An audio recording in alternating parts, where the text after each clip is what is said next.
Bienvenue sur notre chaîne. Aujourd'hui, sur Décrypte le passage historique d'Ousmane Sonko face aux journalistes français. Attendu au tournant sur la question du Conseil constitutionnel et des relations avec Paris, le leader souverainiste a multiplié les punchlines avec une déconcertante. Loin des pièges tendus, il a 1961 sa vision d'une Afrique libre et respectée, redéfinissant les règles géopolitiques continentales. Un sommet véritable d'art oratoire et de diplomatie qui secoue l'Élysée. Ne rien des prochaines révélations, abonnez-vous dès le bout, activez la cloche de notification pour être alerté et lâchez un pouce énorme bleu. Ousmane nee na le Sénégal est un pays souverain donc amuñu di jël suñu ay décision di rendre compte l'Occident parce que ñoom du ñu jël benn yoon décision ba ñun Sénégal ñu wax ci suñu xalaat wala ñu ne nii lañ ko waroon doxalee kon nag ku ci nekk ci ndogal boo jël ci sa réew na ko ci ne respecté ko. mais c'est-à-dire que loolu mooy sa constance. Ousmane li muy wax nii waxu ko tey Ousmane bàyyiwul ba ñëw ci pouvoir bi di ko wax. déedéet Ousmane état opposition il a toujours montré ses positions de leader souverainiste. Parce que c'est pas un béni-oui. C'est pas un valet des puissances occidentales. Ousmane a eu dafa am benn trajet bu mu tracé mook partem dem jaay ko d'abord les Sénégalais et sur la base de ce projet là kii nga xam ne li ci tënku mooy la souveraineté ci loolu la ko Sénégalais yi nawee ci loolu la ko africains yi nawee. Ousmane c'est pas quelqu'un boo xam ne la muy wax ci olof day wuteeg la muy wax ci français. waaw bëri nañu ko fii def nag. voilà. discours yu wuute yooyu.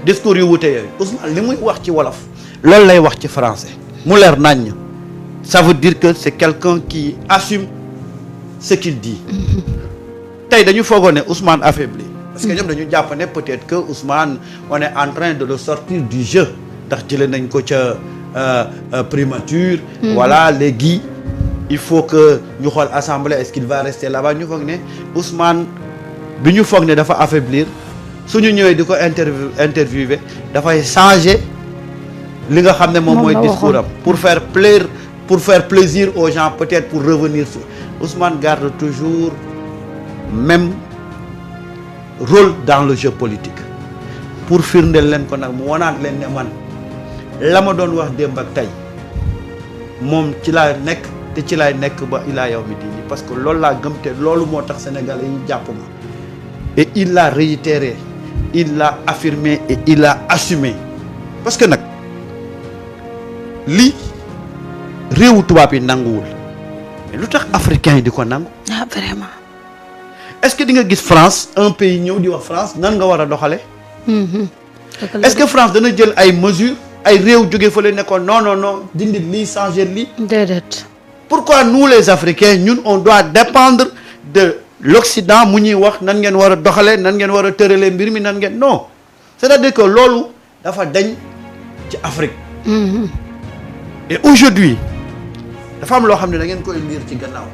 muy lan. tey dañoo dem ba foog ne. il faut renforcer Bassirou pour écarter Ousmane. parce que Ousmane mooy obstacle intérêt français ouais.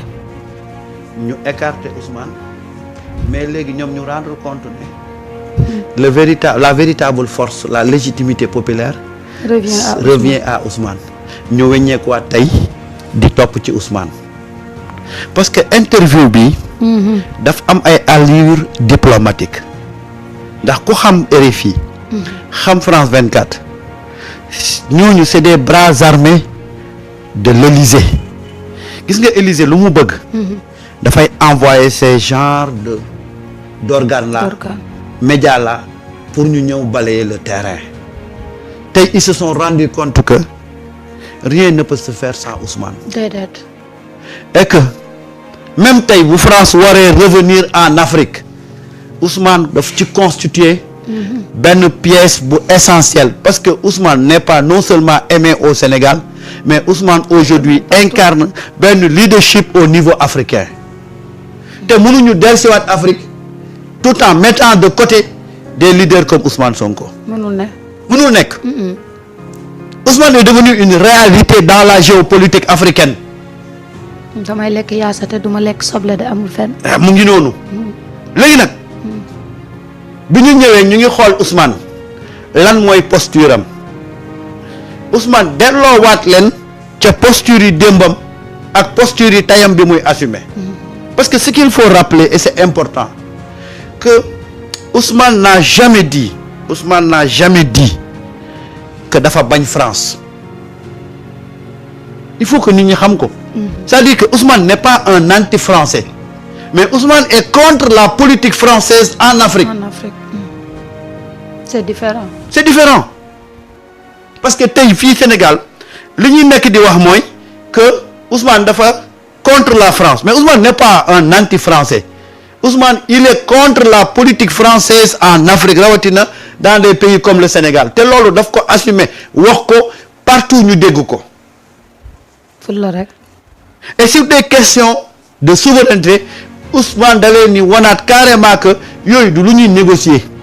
du lu ñuy négocier et que bu ngeen bëggee ñu ànd da ngeen ñuy respecter ñun suñuy décision yoo xam ne dafa jëm ci ñun suñu souveraineté. De toute façon, moi je ne cherche pas à vous faire plaisir. Je ne cherche pas à être dans vos bonnes grâces. Mais su ngeen bëggee ñu ànd dañ koy ànd nawle. Ma respecter leen yéen la nga xam ne yéen a ko moom yéen ngeen ñu respecter ñun li ñu moom. Parce que fii Sénégal am na ñoo xam ne dañuy véhiculer comme quoi que oui le régime de Pastef Ousmane c'est des anti-français dañu bañ France des choses comme ça. Alors que tel n'est pas le cas. Le Pastef a toujours dit à travers son leader que ñun on n'est pas d'accord avec la politique étrangère bi muy am ci biir dëkk bi. Et Ousmane a assumé ça. te xam nga pour woon ne Ousmane il a des punchlines extraordinaires.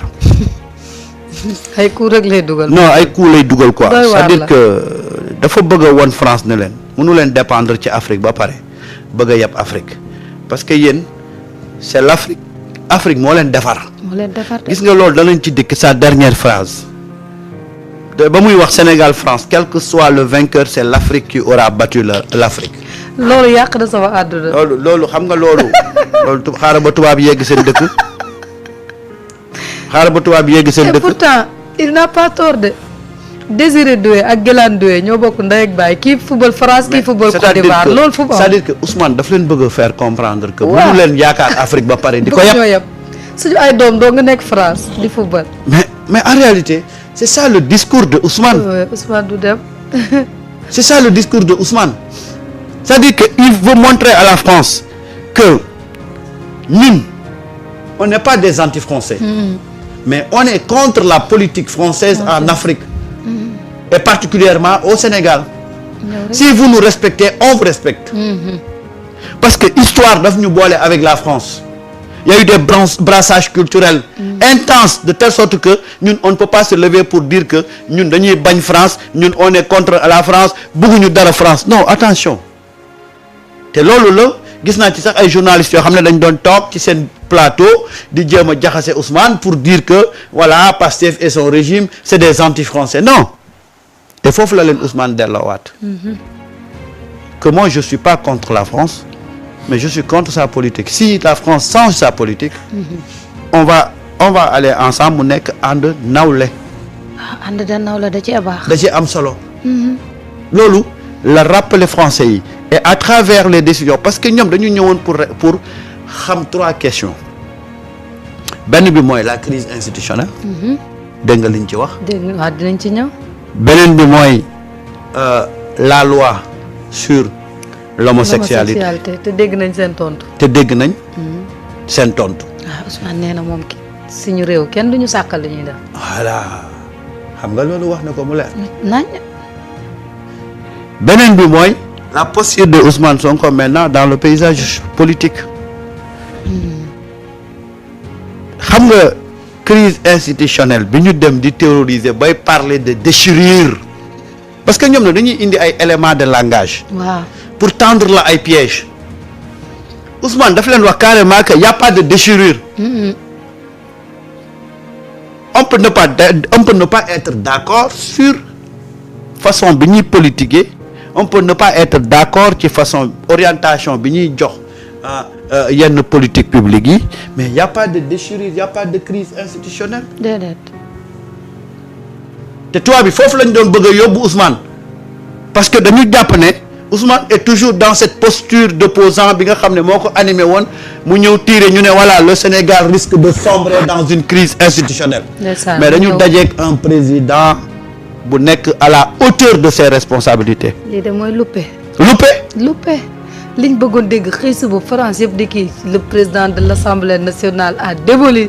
son premier ministre. voilà crise institutionnelle en vue au Sénégal. voilà ci yooyu lañ nekkoon parce que c'est l'image boobu xoolal boo xoolee seen tableau yi di fan yi yëpp. loolu lañ doon bind. fekk fi ku am fula. ñu fekk fi ku am fula. ku mat. ñu fekk fi am fula.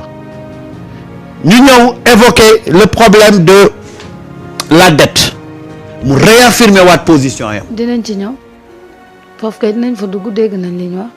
voilà biñ ko posé question sur saisine bi ñu def ci conseil constitutionnel. boobu it dinañ ci dikk. boobu luppe la. la preuve mooy dalloolaat nga xool l'interview au niveau de France 24. parti boobu man gisuma ko ci. doo ko ci gis. déedéet. dama foogoon ne sama portable moo am problème. kon yow remarqué na nga ne parti boobu nekk ko fa. parce que lañ bëggoon amuñu ko. l'élégance de l'homme tontu bu soft bi. conseil constitutionnel dinañ ci ñëw parce que foofu itam. gis nga boo jëlee tey interview Ousmane bi. waay. nga xam ne la ñu ñëwoon wut si dañoo am lu wuuteeg lam leen servir et ça montre une fois encore que tey le Ousmane qu'on a c'est un Ousmane boo xam ne bu fekkee ne tubaab bi dañuy xaar ci moom rek pour mu delluwaat ci posture incendiaire am yam nekkoon. les contextes ne sont pas pareils. Ousmane ne s'est pas levé pour créer violence dans ce pays-là. Ousmane n'a jamais été l'instigateur de ce qui s'est passé en 2021 jàpp 2024. Il faut que ñuy retracer waat l'histoire di ko fàttali nit ñi. Le PASTEF et Ousmane Sonko n'ont jamais été un parti violent. Au contraire, tout au début bi ñuy démarrer le PASTEF a été le premier parti à miser sur le débat programmatique. foo leen fekkaan bu ñuy dem ci plateau yi seen livre la ñuy yor ak seen bic ak seen feuille di wax ci programme. Il a fallu que ñu imposer leen une violence pour brimer leen que ñu jóg faire face nan lañ ko doon waxee xaw ma devant lan am na nu ko Ousmane doon waxee de la résistance est obligatoire. waaw. légitime am na lu mu ko doon est légitime am na nu mu ko doon bon bref j'ai oublié cette phrase là. léegi internaute pour dire que ils n'ont jamais cherché à connaître Pastef à connaître Ousmane Sonko. Ils se sont basés juste ci benn affaire bu ñu leen jaay ñu bëgg ko véhiculer. mais je rappelle que France 24 RFI ils avaient une mission à gérer dama la koy wax gis nga y a deux médias ñoom ñoo yor la politique diplomatique de la France muy France 24 ak RFI bu kenn jàpp ne France 24 bii mu ñëw fii ak RFI bii ñu ñëw fii interview la juste benn exercice journalistique la pour un peu c'est pas ça. Ils ont été mandatés par l'Élysée à des buts bien déterminés et je pense que bu ñu delluwaatee ba ñu rendre compte Élysée parce que ñoom Élysée la ñuy rendre compte. D'accord. dinañu changer posture par rapport nag ak gis-gis bi ñuy am non seulement ci Sénégal mais ci Ousmane Sonko avec son parti. Et Ousmane a très bien compris ça. bu nit ñi di jàng waxtu da ngay jàng tontu. et puis dafa daa jàng tontu et puis waxuma dara mais Ousmane maîtrise la géopolitique. C'est ça sa chance.